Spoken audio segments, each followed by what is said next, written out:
So today I wanted to talk about the concept around intermittent fasting, whether it is actually a viable tool to help you lose weight, or if it's actually something that you don't need to worry about and all of the hype around it is overblown, right? So I guess the first thing to do is understand and identify what intermittent fasting is, right? So essentially what you do is you shorten the window from when you're allowed to eat and drink food and drink, essentially. So let's take the most common example of intermittent fasting. Let's say you have to skip breakfast. You have to wait until 12 p.m. to eat your first meal of the day, and then you can eat from 12 p.m. up until 8 p.m. and then once it hits 8 o'clock, you're not allowed to have any more food or drink. Okay, and then you go to sleep, and then again you follow the next day. You can't eat until 12 p.m. So your eating window is 8 hours, and your non-eating window is 16 hours, also known as the 16-8 split. Okay, so that's one way you can do it. The other way that is also quite popular is one meal a day. So all the food and drink you can have in one single day, you have in one serving or in one meal. And the third most common way of doing it is that you basically skip an entire day, don't eat for that entire day, and then have food the next day. So this is what we call an alternate day fast. So should you go into any of these different strategies and protocols to help you lose weight? Well, the honest answer is it kind of depends. Inherently, there's nothing magical about intermittent fasting. If you don't like breakfast, then you can skip breakfast. If you don't like having dinner late, then there's nothing to say that you have to have it late. You can just literally close your window up. You know, intermittent fasting is something that I used before to help me lose weight. It's something my clients helps them lose weight.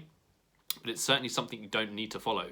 It's just a cool strategy, right? It's like a tool in the box, right? Imagine you've got this like metaphorical toolbox, and in it you've got different things, right? So like daily walking, or taking the dog for a walk, or intermittent fasting, or skipping breakfast, or going to the gym, or I don't know, like removing sweets from your house, right? These are all just small tools, right? And these all help you towards your goal of like losing weight and sustaining your weight loss.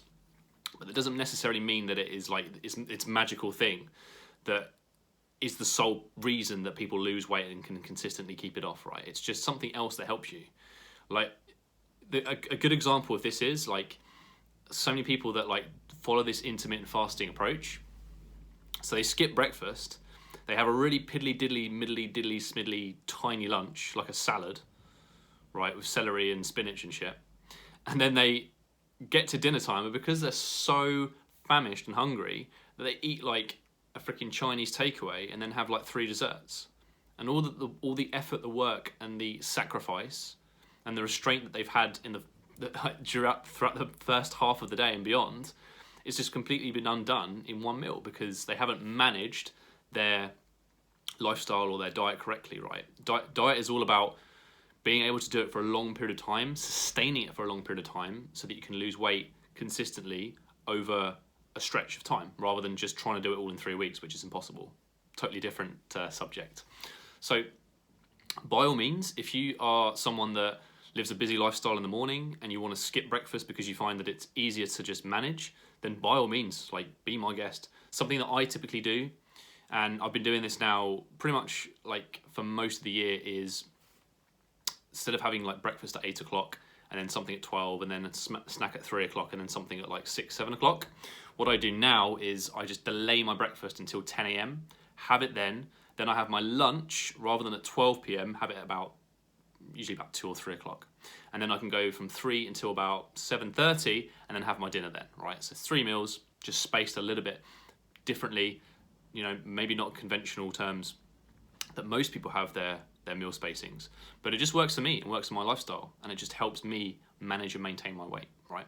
So use it if you feel like it's something that is going to work for you, but by no means it's not going to help you with your like fat loss. It's not going to help you get there faster.